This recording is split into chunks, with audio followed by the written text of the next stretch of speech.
8 centuries ago, rising at the heart of Paris, Notre-Dame bore witness to the whispers of kings, the cries of revolutions, and the silence of wars. Until one night, flames reached out and burned the memory of centuries. This is prime Earth. The Ile de la Cité, nestled like a ship between two branches of the Seine River in the heart of Paris, is no ordinary piece of land. It is the central point of Europe's spiritual map. Long before the foundations of Notre-Dame were laid, the Romans built the Temple of Jupiter here. The ancient world regarded this protected, water-enclosed structure of the island as a divine sign. In the 4th century, as Christian basilicas began to replace pagan temples, the Cathedral of Saint-Étienne rose. But by the 12th century, Paris was becoming a metropolis bursting at the seams. When Bishop Maurice de Sully took office in 1160, he made a radical decision. He would completely demolish the existing cathedral and build in its place a structure of unprecedented size. This would not just be a church, but a show of force, symbolizing the power of the French monarchy. In 1163, King Louis VII and Pope Julius III. When the first stone was laid with Alexander's participation, European architecture was shrouded in darkness. The thick, windowless, and low walls of the Romanesque style conveyed the awe of God with fear. Notre-Dame, however, aimed for something different: light. 3 fundamental elements of Gothic architecture were perfected in this structure. 1. Pointed arches. By transferring the weight vertically to the ground, they allowed the ceiling to rise higher. 2. Ribbed vaults. By concentrating the enormous weight of the roof at specific points, they allowed the walls to become thinner. 3. Flying buttresses. These stone arms on the exterior of Notre-Dame are one of the most elegant engineering solutions in architectural history. Without these supports, which restrained the building's tendency to open outwards, those enormous stained glass windows could never have been made. Under the cathedral's roof, the legendary structure that stood until the fire in 2019 was called the Forest. In the 13th century, approximately 1,300 oak trees were cut down to construct this roof. Many of these trees were between 800 and 900 years old. Each beam was fitted together like a giant puzzle by the handiwork of medieval carpenters. This wooden structure was like the lungs of the cathedral. It regulated heat and allowed the stone structure to breathe. For centuries, Notre-Dame was the official ceremonial space of France. In 1431, King Henry VI of England was crowned King of France here. In 1558, Mary, Queen of Scotland, married the French crown prince here. However, the cathedral was not only a refuge for the nobility, but also for the common people. In the Middle Ages, the cathedral's doors were never locked. The homeless, criminals, and travelers enjoyed holy immunity asylum here. When the French Revolution broke out, Notre-Dame became the target of anger. For the revolutionaries, this building was the most concrete symbol of the tyrannical alliance between the church and the monarchy. The execution of statues, the heads of 28 statues in the Gallery of Kings on the west facade of the cathedral, were severed as if by guillotine, because they were forgotten to be kings of Judah and were instead seen as representing the French kings. Looting, crosses, candlesticks, and sacred objects made of precious metal were melted down and sent to the mint. The cathedral was temporarily declared the Temple of Reason, and Christian services were forbidden inside. The building was even used as a wine cellar and warehouse for a time. By 1804, the cathedral was in ruins due to neglect. The walls were damp, and the windows were broken. However, Napoleon Bonaparte, in a political maneuver, restored the cathedral to the church and decided to wear the imperial crown there. During the ceremony, the walls were covered with enormous carpets and silk fabrics to conceal the dilapidated state of the building. Napoleon had not saved Notre-Dame. He had only used it as a backdrop for his own glory.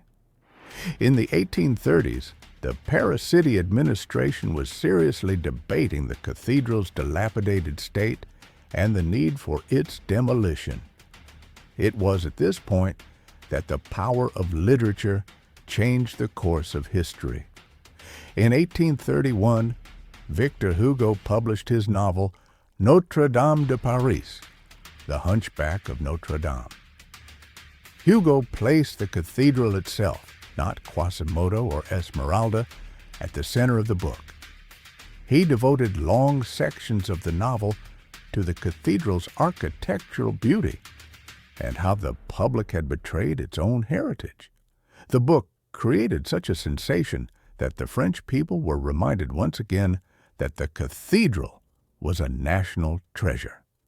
In 1844, a massive restoration process began, led by the young architect Eugène Viollet-le-Duc, which would last for 25 years. The famous gargoyle sculptures and the iconic spire, which was demolished in 2019, are the product of Viollet-le-Duc's vision during this period. At the start of the 20th century, Notre-Dame was more than just a church. It was an integral part of French identity. However, the modern world presented new and invisible threats to the cathedral: air pollution. Coal smoke from the Industrial Revolution slowly eroded the cathedral's soft limestone, Lutetia limestone. When World War I broke out in 1914 and German artillery approached Paris, a great fear gripped the cathedral's stained glass windows. Those unique medieval panes of glass could shatter into 1,000,000 pieces from the shock of a potential explosion. This part of the documentary recounts the tense operation in which restorers and priests meticulously removed the 13th century glass panels one by one, transporting them in straw-filled crates to castles in southern France. During World War II, when Paris was under Nazi occupation, Notre-Dame was a symbol of silent resistance. When Paris was liberated on August 25, 1944, General de Gaulle marched directly to Notre-Dame. But it was still dangerous. Collaborator snipers, hidden in the cathedral's high towers and the forest section of the roof, opened fire on the crowd, celebrating the victory below. De Gaulle, refusing to duck as bullets flew around him, entered the cathedral. The Magnificat hymn that echoed inside that day was proof that the cathedral was not just a building, but the lungs through which the nation breathed. Between the 1960s and 1990s, Notre-Dame began to fall victim to tourism. The gargoyles on the exterior were so dilapidated that some were held in place with plastic pipes to prevent them from falling. In 2017, the cathedral's chief architect, Philippe Villeneuve, cried out that the cathedral was dying. When a €150 million restoration budget was requested, the government hesitated. This hesitation would drive the financial cost of the 2019 disaster into the billions of euros. On the day of the fire, a massive scaffolding system was erected on the roof for the cathedral's restoration. 1820, the first fire alarm, Alert Feu, went off on the control panel. However, security personnel misinterpreted the alarm code. Instead of checking the Zeker area, they went to check another attic. 1843. When the second alarm sounded, it was already too late.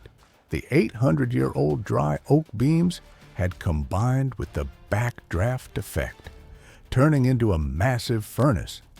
The fire on the roof reached 1,000 degrees Celsius. At this temperature, not only was the wood burning, the 210 tons of lead covering the roof began to melt. Lead vapor turned the sky a yellowish color, while molten metal cascaded into the building like a waterfall. Around 2000, Fire Commander Jean-Claude Gallet had to make a choice. The North Tower had begun to burn. If the 8 giant bells in this tower were to fall, the stone structure of the tower would collapse, and the entire cathedral would crumble like a house of cards. Gallet gave the firefighters a death-defying order: go inside the building and cool the tower at all costs. 20 young firefighters climbed the ladders and plunged into the flames. This was not just a building rescue operation, but a historical one. The scene after the fire was horrific, but technology offered a miracle. Andrew Tallon, an art historian who passed away in 2015, had scanned every centimeter of the cathedral with laser scanners, LiDAR. This digital data created a digital twin of the cathedral with 1 millimeter precision. Today, the cathedral is being rebuilt according to its original form, thanks to this digital memory. People from all over the world, even those who had never been to Paris in their lives, cried that night, because Notre-Dame was part of the collective unconscious. Humanity takes refuge in the immortality of stone against its own mortality. When Notre-Dame burned, this reliance was shaken. Why does history burn? Because history is alive. It is not a frozen fossil.